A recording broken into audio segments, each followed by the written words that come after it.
है एवरीवन। तो आपने मेरी पिछली वीडियो देखी होगी, यानी कि इंट्रोडक्शन था, जिसमें मैंने बताया कि एक कोर्स लॉन्च करने वाला हूं, जैसे कि साइबर सिक्योरिटी का। सो ये हमारी साइबर सिक्योरिटी का पहला लेक्चर है, जिसमें हम सारे बेसिक कॉन्सेप्ट और इंट्रोडक्टरी पार्ट क्लियर करेंगे। तो आपको कोई भी प्रॉब्लम नहीं आएगा आगे के फ्यूचर लेक्चर में। सो मैं एक चीज़ आपको बताना चाहूँगा, ये मेरा फर्स्ट टाइम पीपीटी, यानी कि इससे पहले मैंने कभी पीपीटी नहीं बनाया। तो अगर कोई भी चीज़ आपको बेकार लगी या फिर इरिटेटिंग लगी तो प्लीज़ टेल मी, मैं उसे अगले वीडियो में हटा दूंगा। सो आइए शुरू करते हैं।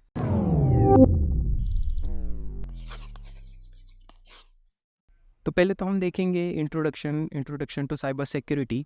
तो एक एग्जांपल से हम समझेंगे। तो आइए देख लेते हैं। जस्ट मान के चलते कि ये हमारा एम्प्लॉय एक ऑर्गेनाइजेशन में काम कर रहा है, तो इसके ऊपर एक साइबर अटैक होता है जिसमें हमारा हैकर इन्वॉल्व होता है। वो मालवेयर का यूज़ करके उसके सिस्टम को हार्म करता है ताकि कोई फाइल को एक्सेस कर पाए। तो जैसे ये मालवेयर उसके सिस्टम में जाता है तो वो फाइल को कलेक्ट करके हमारे हैकर को सेंड कर देता है। तो यहाँ पे इस फाइल में इसके कोई भी कॉन्फिडेंशियल डिटेल हो गई या फिर कंपनी की इंपॉर्टेंट्स जो भी डेटा हो गया उनका, वो हैकर ने गेन कर लिया, फिर इनका लॉस हो जाएगा। तो आइए देखते हैं इससे कंपनी को क्या लॉस होगा। जैसे कि इंडस्ट्रियल स्पाइनेज, तो अगर डेटा ब्रीच की वजह से कंपनी का नाम भी ख़राब हो सकता है, फिर उसके वजह से इनको बहुत सारा लॉस झेलना पड़ेगा डेटा ब्रीच हुआ है तो। और भी देखते हैं, और भी है यहाँ पे। तो नेक्स्ट है हमारा आस्किंग कंपनी फॉर रैंसम। तो अब इसने सारी डिटेल ले ली, ये अभी कंपनी वालों को ब्लैकमेल करेगा। अगर आपको तुम्हारा डेटा चाहिए या फिर उनके सिस्टम को हैक कर लिया तो ये कहेगा अगर तुम्हारा सब कुछ सलामत चाहिए तो प्लीज़ मुझे ये पैसे दे दो इतने इतने। तो फिर इसे रैंसम कहेंगे हम। और नेक्स्ट है हमारा selling information to the criminal. अगर क्या होगा, डेटा किसी क्रिमिनल को भेज दिया तो क्रिमिनल ऑब्वियसली कोई अच्छा काम या भलाई का काम नहीं करेगा, वो ऑब्वियसली डैमेज करेगा। अगर वो कंपनी इंडिया की हो, मतलब जस्ट फॉर एग्जांपल कोई बड़ी कंपनी हो, अगर क्रिमिनल को दे दिया तो वो ऑब्वियसली उस कंपनी को हार्म करके पूरी इंडिया के रेपुटेशन को ख़राब करना चाहेगा। तो अगला देख लेते हैं, what we are going to learn in cyber security. तो सबसे पहले हम बात करेंगे व्हाट इज़ साइबर सिक्योरिटी। ये हमारे पूरे आगे का जो भी कोर्स है उसका ओवरव्यू हम इस लेक्चर में आगे क्या क्या देखने वाले हैं। तो पहला तो है हमारा what is cyber security, then why cyber security and how cyber security works, who is cyber security expert. Then फिर लास्ट में हम देखेंगे क्या कोर्सेज और सर्टिफिकेशन रिक्वायर्ड है हमें एक साइबर सिक्योरिटी एक्सपर्ट या एथिकल हैकर बनने के लिए। तो अब चलते हैं हम नेक्स्ट स्लाइड पे। तो पहला हमारा क्वेश्चन है what is cyber security actually. तो फिर cyber security is a technology and a process that is design to protect network and device from a attack, damage और अनऑथराइज। इसका साफ साफ कहना ये है कि साइबर सिक्योरिटी जस्ट एक मान के चलो प्रोसेस है जो अगर किसी ऑर्गेनाइजेशन को हार्म करती है तो हम उसे बचाएंगे। जो भी वर्चुअली थ्रेट या डैमेज है हम उसे बचाएंगे। तो एक टाइप से हम डिफेंडर का काम करने वाले साइबर सिक्योरिटी रोल में। हम बात करें साइबर सिक्योरिटी की तरफ से तो इसका एडवांटेज होगा हम अपने बिजनेस को प्रोटेक्ट करेंगे।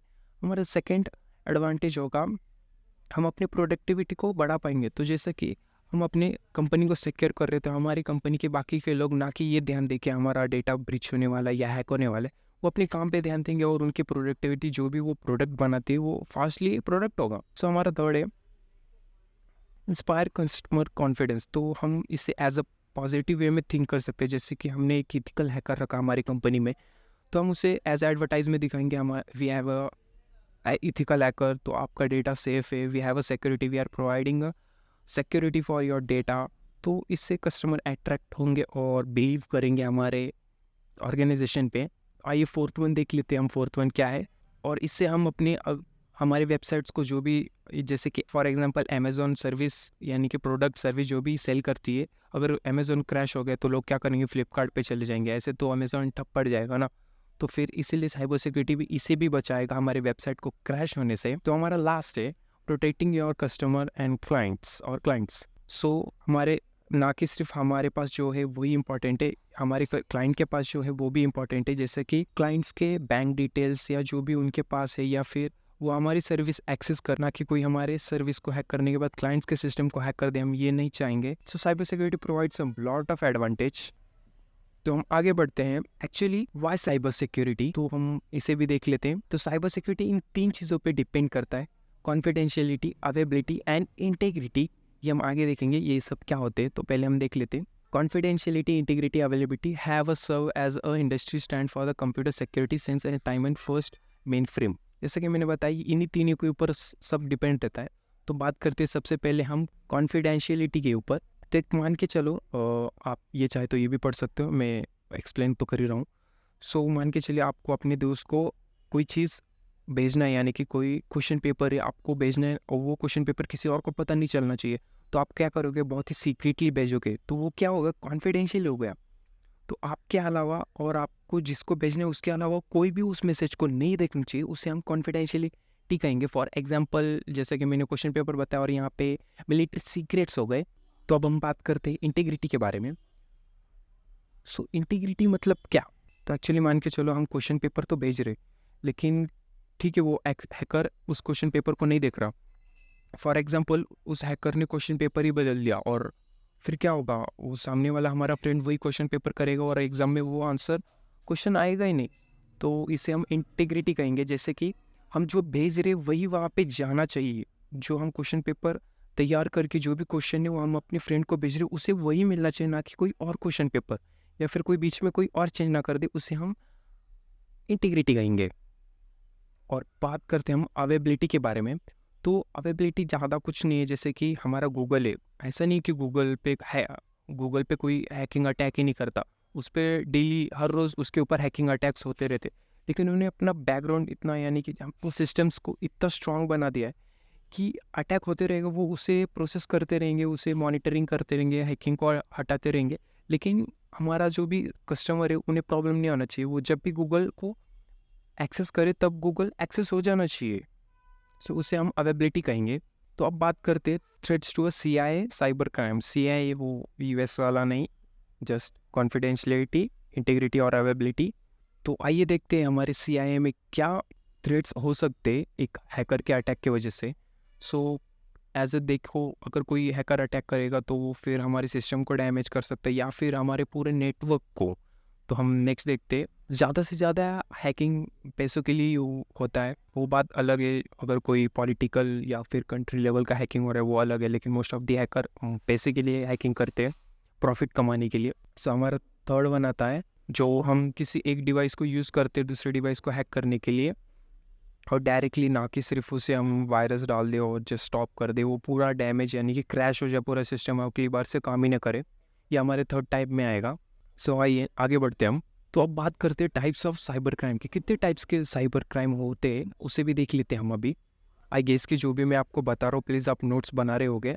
मैंने पीछे भी जो बताया आपने वो भी नोट डाउन किया होगा शॉर्ट टर्म में ही एटलीस्ट, क्योंकि अगर आप फर्स्ट टाइम देख रहे हो तो ऑब्वियसली आप कुछ ना कुछ टॉपिक भूल जाओगे और बाद में फिर आपको दिक्कत होगा। तो आप शॉर्ट टर्म के लिए मतलब छोटा छोटा नोट्स बना दिए ताकि आपके लिए बहुत ही हेल्पफुल होगा। तो मैंने तो बहुत ही ऐसा कुछ पैराग्राफ नहीं दे दिया, बहुत छोटे छोटे टर्म्स यूज़ किए। सो आइए देखते हैं कंप्यूटर बेस्ड क्राइम। जैसे कि कितने टाइप्स के क्राइम होते हैं वो बात कर रहे हैं हम। तो कंप्यूटर बेस्ड क्राइम हो सकते हैं जैसे कि हम कोई डिवाइस का यूज़ कर रहे हैं दूसरे डिवाइस को हार्म करने के लिए, तो उसे हम कंप्यूटर बेस्ड हैकिंग कहेंगे। तो फॉर एग्जांपल DOS है, डिनाइल ऑफ सर्विस। तो एग्जांपल लेता हूँ, जैसे कि आपका बकेट है, उस बकेट में 5 लीटर वाटर भर सकता है। क्या होगा, हम बहुत प्रेशर और बहुत पानी उसमें भरे, बहुत मतलब प्रेशर बहुत डाल दे तो बकेट टूट जाएगा। ऑब्वियसली ऐसे ही होता है। तो एक कंप्यूटर से हम बहुत सारे पैकेट्स भेजते हैं दूसरे कंप्यूटर पे, तो वो सर्वर क्रैश हो जाता है, फिर वेबसाइट ठप पड़ जाती है, डिवाइस ही ख़राब हो जाता है। तो नेक्स्ट है हमारा criminal activity focused on the system servers network and the data storage on this system। तो हमारे बैकएंड पे जो भी सिस्टम है उसके अंदर जो भी सर्वर्स होते हैं उसके अंदर भी बहुत सारे डिटेल्स होते हैं, तो वो उसे भी एक्सेस करने के लिए साइबर क्राइम कर सकते हैं। तो हम नेक्स्ट बात करते हैं। तो everything is on now cloud. तो बहुत सारी सर्विसेज क्लाउड में रन हो रही होती है, तो एक्चुअली हमारे कंप्यूटर में रन नहीं होती। तो हम एज अ अपने कंप्यूटर को यूज़ करके, ना कि कोई पर्टिकुलर कंप्यूटर को, पूरा हम क्लाउड ही नेटवर्क डाउन कर देते हैं। तो वो जी हमारे इस टाइप्स ऑफ क्राइम में आता है। सो अभी देख लेते हैं हम एक बिजनेस सिनेरियो जिसमें स्टॉक इंडस्ट्री एक इंडस्ट्री है जिसमें एक मालिक है, तो उससे कंप्लेन आ रहे रहते हैं कि बहुत सारे सिस्टम्स हैंग हो रहे या तो क्रैश हो रहे। तो फिर इस बंदे ने ना एक IT यानी कि एक इथिकल हैकर को हायर किया। तो उस हैकर ने चेक किया कि किसी एम्प्लॉय ने ना फिशिंग लिंक पे क्लिक कर दिया था। तो उस फिशिंग लिंक पे यानी कि जो भी मालवेयर लिंक है जो भी है उस पर क्लिक कर देते, उसकी वजह से सारे नेटवर्क में वायरस फैल गया था। तो फिर यहाँ पे ये नोटिस करता है अभी वायरस जैसे क्लिक हुआ उसने पूरे सिस्टम को बर्बाद कर दिया है। और उसमें उसने खोल के देखा तो वहाँ पे कंटेन जावास्क्रिप्ट की कुछ फाइल्स डरी हुई थी जिसमें वायरसेस स्क्रिप्ट किए गए थे, यानी कि प्रोग्राम किया गया था कि वो ताकि उनके सिस्टम्स ख़राब हो जाए, जस्ट ऐसा ही। फिर यहाँ पे हमारा एथिकल हैकर उसे स्कैन करके उसे प्रिवेंट करेगा, हटा देगा, इसलिए स्टार्क इंडस्ट्री ने इसे हायर किया है। सो वो तो हो गया अलग सिनेरियो। अब हम बात करते एक्चुअली हैकर्स हैकिंग क्यों करते हैं, मतलब मेन मोटिव्स क्या है। पहला तो ऑब्वियसली वो बेसिकली हैकिंग करते तो यहाँ पे फाइनेंशियल गेन है, और नेक्स्ट है रिकॉग्निशन एंड अचीवमेंट, जस्ट दिखावे के लिए कि हाँ वो हैकिंग कर सकते हैं, या फिर अपना नाम दिखा पूरे वर्ल्ड में फैलाने के लिए। तो यहाँ पे हमारा थर्ड वन आता है इनसाइडर थ्रेट्स।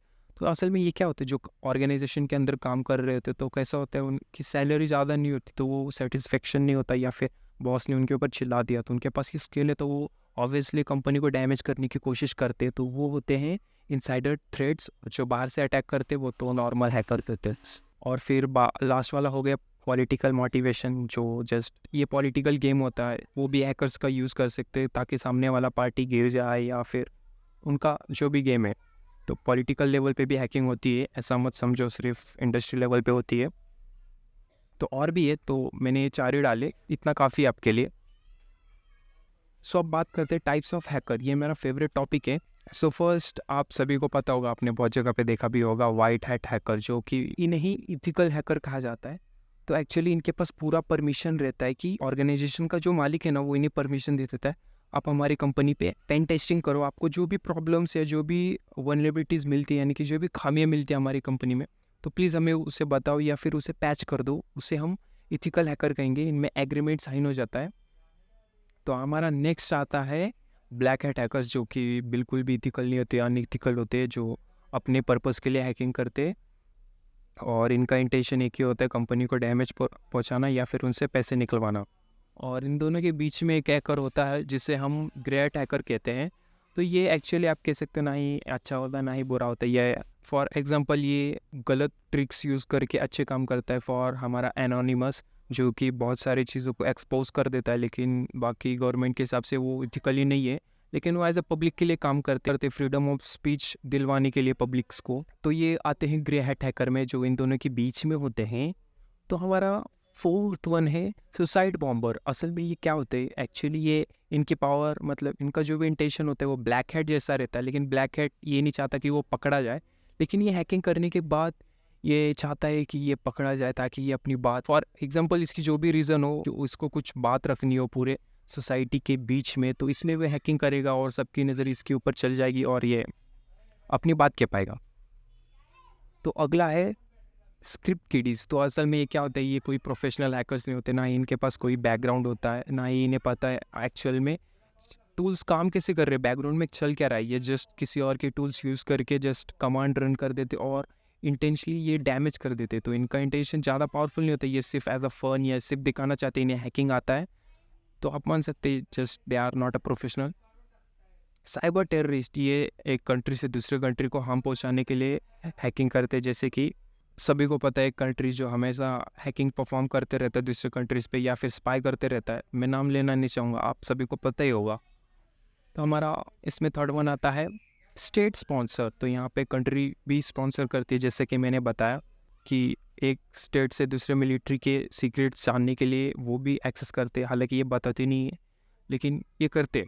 तो हमारा लास्ट वन आता है एक्टिविस्ट, जो कि एक सोशल मैसेज को करना चाहते हैं या फिर कोई सही चीज़ को दिखाना चाहते हैं, लेकिन ये एज अ इथिकली नहीं करते। तो फिर ये तो हो गए हमारे टाइप्स ऑफ हैकर्स। तो अब बात करते हैं मोस्ट कॉमन अटैक्स के बारे में। तो कितने सारे टाइप्स के अटैक्स होते हैं, बहुत सारे अटैक्स होते हैं, लेकिन मैं आपको टॉप अटैक्स बताऊंगा जिसके बारे में आपको पता चल जाएगा। तो फ्यूचर में आने वाले वीडियो में हम उसका प्रैक्टिकल भी करेंगे, तो don't worry about that. So first हमारा आता है मालवेयर अटैक, जिसमें हम ट्रोजन्स, वायरसेस, वॉर्म्स बेचते हैं, तो जो हमारे फाइल से दूसरे फाइल में जाके सिस्टम को डैमेज कर देते हैं। तो हम नेक्स्ट बात करते हैं फिशिंग के बारे में। तो इसमें क्या होता है, एक आदमी दूसरे आदमी को बेवकूफ़ बनाता है ईमेल भेज के। फॉर एग्जांपल ईमेल भेजेगा, उसमें जस्ट बोलेगा कि आप मैं आपके कंपनी से एडमिन बोल रहा हूँ, मुझे कंपनी के कुछ डिटेल चाहिए जो आपके पास है, दे दो मुझे। तो ये वो उस लिंक पे या ईमेल पे क्लिक करके जो भी इंफॉर्मेशन है वो सेंड कर देगा, उसे हम फिशिंग अटैक कहेंगे। तो थर्ड वन है MITM। तो ये इसमें एक्चुअली क्या होता है, जो हम आपका नेटवर्क है ना, उस नेटवर्क में एक हैकर या जो भी है वो आ जाएगा और पूरे नेटवर्क को मॉनिटर करेगा। तो आप जो भी ब्राउज़ कर रहे हो, जो भी इंटरनेट में यूज़ कर रहे हो, सब आपको वो मॉनिटर कर पाएगा, देख पाएगा। आपके आपके और आपके राउटर के बीच में वो इंक्लूड हो जाता है, तो आप जो भी पैकेट सेंड हो रहा है तो वो मॉनिटर कर सकता है। तो बात करते हैं DDoS के बारे में। तो पीछे हमने देखा था कि DOS, डिनाइल ऑफ सर्विस। तो DDoS क्या होता है, बहुत एक तो DOS में एक सिस्टम से उस सिस्टम को अटैक होते हैं, जो बहुत सारे पैकेट्स भेजे जाते हैं। DDoS ये एक उसका अपग्रेडेड वर्जन है, जो कि एक सिस्टम से हम बहुत सारे सिस्टम यूज़ करते, सर्वर्स यूज़ करते, फिर जाके हम एक पर्टिकुलर सर्वर या सिस्टम पे अटैक करते। तो ये अटैक बहुत ही पावरफुल हो जाता है। जैसे कि आपका कंप्यूटर है, आपके कंप्यूटर आप क्या करोगे, एक बहुत 10-12 और कंप्यूटर एक साथ कंट्रोल करोगे और उन सब से एक कंप्यूटर पे अटैक करोगे, तो ये बहुत ज़्यादा पावरफुल हो जाता है। तो ये भी एक अटैक है। तो SQL इंजेक्शन जो कि बेस्ड होता है डेटाबेस के ऊपर। तो आप मोस्ट ऑफ द कंपनीज़, यानी कि अभी तो नहीं लेकिन पहले तो बहुत सारी कंपनीज़ अपने डिटेल्स और जो भी प्रोडक्ट बेस या फिर यूज़र नेम पासवर्ड वो सब डेटाबेस में शीट्स में रखती थी। जस्ट आपको पता होगा एक्सेल शीट्स उस टाइप में नहीं, जस्ट वैसा ही रखती थी, एक डेटाबेस बना के, कॉलम्स बना के। तो उसे हैक करने के लिए जस्ट थोड़ा बहुत कमांड्स और इंजेक्ट किया जाता है सिस्टम में, तो वो उसे आउटपुट दे देता है।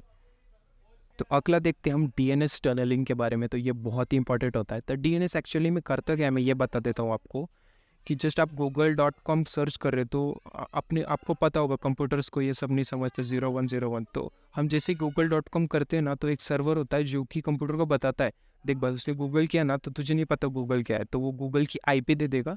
तो वो कंप्यूटर समझ जाएगा, हाँ अच्छा ये इसकी बात कर रहा था, तो ये उसे आपको गूगल दिखा देगा। तो ऐसा कुछ होता है। तो हैकर क्या करता है, वो सर्वर को ही बिगाड़ देता है, यानी कि चेंज कर देता है।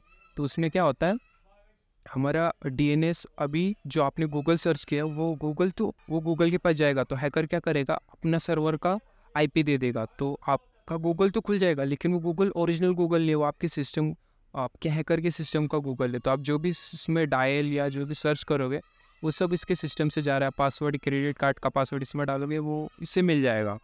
ये तो हो गए how does the cyber security works actually.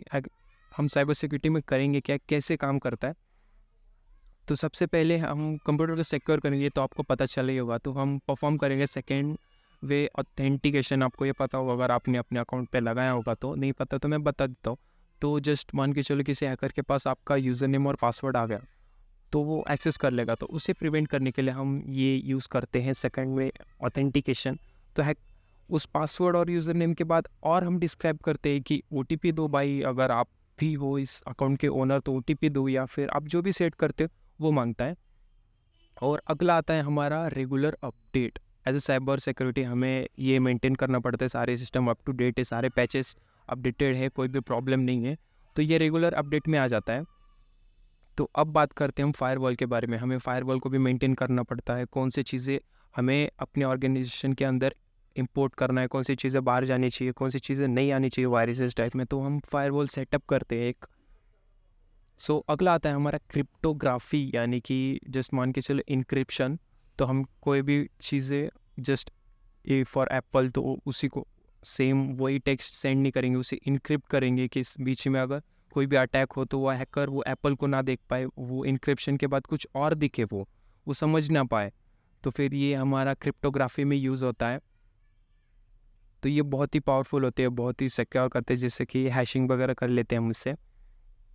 तो हमारा नेक्स्ट आता है सिक्योर पासवर्ड। हम सारे एम्प्लॉयज़ को बताएं कि आपके पासवर्ड्स इजी नहीं होने चाहिए, सारे पासवर्ड्स आपको सिक्योर रखना चाहिए, यहाँ वहाँ नहीं लिखना चाहिए। और ब्रूट फोर्स हो गया तो आपका पासवर्ड हैक हो सकता है, इसीलिए आपके पासवर्ड्स में ऑल लेटर्स या बहुत स्ट्रॉन्ग पासवर्ड रखो।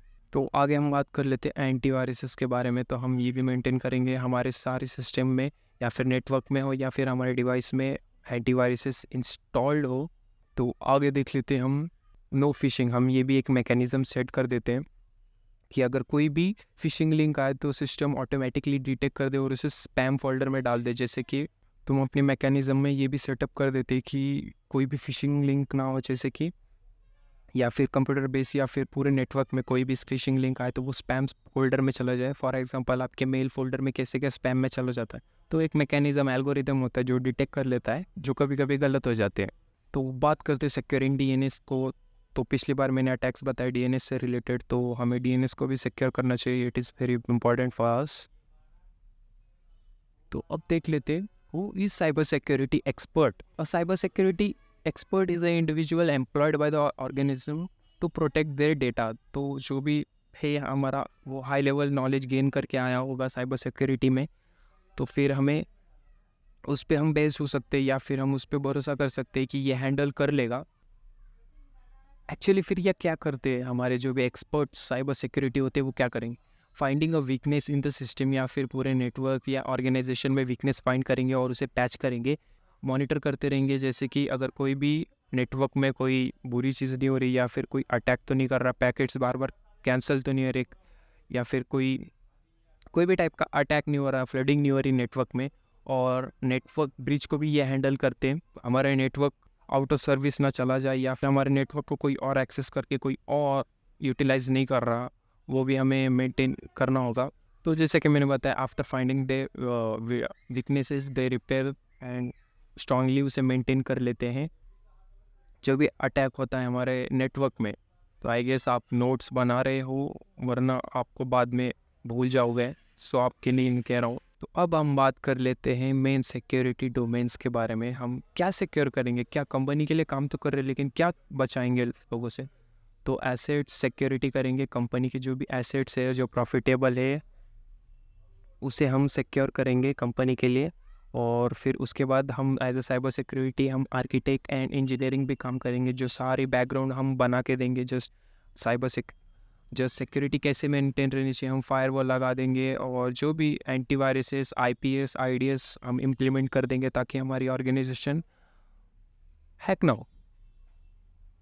तो हम थर्ड वन देख लेते हैं, कम्युनिकेशन एंड नेटवर्क। इसमें हम आते हैं हमारे स्विचेस, राउटर और भी ब्रिजेस, जो भी है हमारे नेटवर्क डिवाइसेस, वो इसमें आ जाते हैं, जो कि सही से काम कर रहे हो और सही से इम्प्लीमेंटेड हो।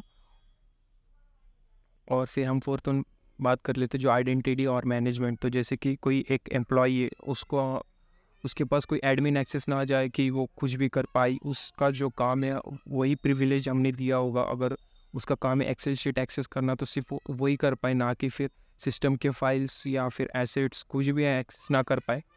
तो हमें वो भी मैनेजमेंट करना पड़ता है साइबर सिक्योरिटी। और फिर जो भी सिक्योरिटी ऑपरेशन हो, जैसे कि रेगुलर सिस्टम अपडेट करना हो या फिर कोई भी सिस्टम से रिलेटेड जो भी काम हो, वो सिक्योरिटी ऑपरेशन में आता है। तो हमारा नेक्स्ट है security assessment and regular testing. तो जस्ट हम एज अ एथिकल हैकर एक बार इम्प्लीमेंट करके हम उसे शांति से बैठ नहीं सकते, हमें रेगुलर चेक करना पड़ेगा कि सब कुछ सही चल रहा है। कभी भी वनरेबिलिटी आ सकती है या कभी भी अटैक हो सकते हैं। तो हमें ये भी डेली मेंटेन करना पड़ता है कि जो भी हमारे प्रोग्रामर्स है वो कोड तो लिख रहे हैं, लेकिन वो सिर्फ काम के लिए लिखते हैं, सिक्योरिटी पर्पस के लिए नहीं। जो हाई लेवल के कोडर होंगे वो कर देते होंगे, लेकिन जो भी मीडियम या लो लेवल के होंगे हमें उन्हें बताना पड़ेगा, हमें उनकी हेल्प करनी पड़ेगी, या फिर वो भी हमारी हेल्प कर सकते हैं। जो भी हमारे डेवलपर उन्हें भी हमें मेंटेन करके रखना पड़ेगा, और जो भी कोड्स लिखते हैं उन कोड्स में सिक्योरिटी भी प्रोवाइड करनी पड़ती है। सो हमारा लास्ट है सिक्योरिटी एंड रिस्क मैनेजमेंट। जो भी हमारे हार्मफुल सिस्टम आएंगे या फिर कोई भी थ्रेट आ गया, तो हम उस वक्त क्या काम करेंगे, क्या एक्शंस लेंगे, वो सिक्योरिटी एंड रिस्क मैनेजमेंट में आ जाता है। तो अब बात करते हैं, ये हमारा लास्ट टॉपिक है। आई नो वीडियो बहुत बड़ी हो गई है, लेकिन सॉरी। सो देख लेते हैं, ये हमारा लास्ट टॉपिक है, ख़त्म ही होने वाला है। तो सर्टिफिकेट्स क्या है जिससे आप साइबर सिक्योरिटी या फिर एथिकल हैकर बन जाओगे? तो सबसे बेसिक लेवल का मैं कहूँगा, मतलब बहुत ही बेसिक्स नहीं है लेकिन ठीक है, कॉम्टिया का सिक्योरिटी प्लस, जो कि आपके सारे कॉन्सेप्ट क्लियर कर देगा, जो भी बेसिक्स है, मतलब जो भी टॉपिक्स है पर्टिकुलर, वो सब कॉम्टिया क्लियर कर देगा। तो फिर ये अगर आप कोई भी नॉन आईटी फील्ड से हो या फिर नॉन टेक्निकल बैकग्राउंड है, तो आप ये सिक्योरिटी परसीव कर सकते हो। तो नेक्स्ट हम बात करते हैं CEH के बारे में, जो सर्टिफाइड इथिकल हैकर कहलाता है, जो पेन टेस्टिंग पे ज़्यादा फोकस करता है। तो ये भी आप कर सकते हो, जिससे आप पेन टेस्टिंग सीख जाओगे या फिर सिस्टम को सिक्योर करना आप जान जाओगे। तो अब बात करते हैं हम certified information and security manager. तो ये थोड़ा जस्ट आप मान के चलो, इसमें ज़्यादा मतलब प्रैक्टिकली कुछ ये काम नहीं करेगा, बंदा चीज़ें मैनेज करेगा। मतलब जो भी नीचे के पेन टेस्टर्स और जो भी एम्प्लॉयज़ है वो मैनेजर इन्हें मैनेज करेगा। सारे जो भी अंडरटेक सिक्योरिटी काम होंगे वो ये हैंडल करेगा। अब बात कर लेते हैं हम OSCP के बारे में, जो कि आपने नाम भी सुना होगा। एक्चुअली इसे हम अगर मीडियम या फिर हाई लेवल कंसिडर करें तो कोई प्रॉब्लम नहीं, क्योंकि ये होता ही इतना टफ है। तो एक्चुअली ये कुछ हमारा एक दिन का एग्ज़ाम हो और एक दिन का हमें रिपोर्ट बनाना होता है। इसमें 4 से 5 सिस्टम मिलते हैं, हमें उसे एक्सेस करना पड़ता है। ये तो MCQs बेस्ड, या फिर अगर प्रैक्टिकल करोगे तो ये फिर 4 से 6 घंटे में ये पेपर हो जाता है इसका। लेकिन ये बहुत बड़े पेपर्स होते हैं, एग्ज़ाम्स होते हैं, तो एक्चुअली हमें बहुत सारे टॉपिक्स और कॉन्सेप्ट क्लियर होना चाहिए OSCP देने से पहले।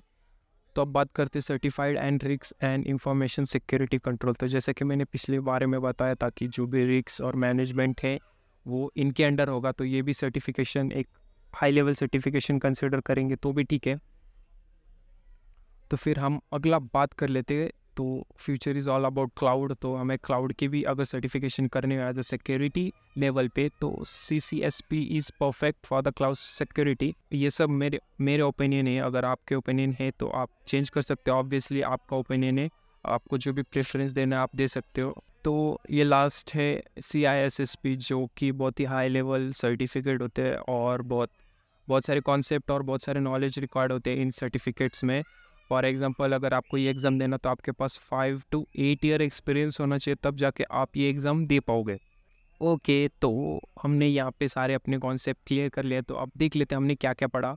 What is cyber security and it's advantage, जो कि हमारा पहला टॉपिक था, वो पढ़ा हमने। और उसके बाद why cyber security CI and threats to CI। ये CI मैंने बताया, कॉन्फिडेंशियलिटी, इंटीग्रिटी एंड अवेबिलिटी। तो अगला हम बात कर लेते हैं what is behind and cyber security. ये भी हमने टॉपिक्स क्लियर किया। और types of hacker and cyber security, ये भी हमने देखा। आई एम सो सॉरी, यहाँ पे स्पेलिंग पे मत जाना, गलती हो गई। तो हमने डोमेन्स इन साइबर सिक्योरिटी भी देखा। और अगला क्या, हाँ, कोर्स एंड, जो कि हमारा लास्ट टॉपिक था, कोर्स एंड सर्टिफिकेशन। सो हमने अपना पहला लेक्चर ख़त्म कर लिया। प्लीज़ टेल मी कैसा था लेक्चर, और आपको जो भी पसंद आया वो भी प्लीज़ मुझे कमेंट में बताओ, और जो नहीं आया वो भी बताओ, ताकि आप जो भी अगला लेक्चर देखें वो प्रॉब्लम आपको फेस ना करना पड़े। सो मैं यही कहूँगा, थैंक यू, और thank you for watching. Really आपने यहाँ तक देखा, आपने आई होप बहुत कुछ सीख लिया होगा। So thank you for watching.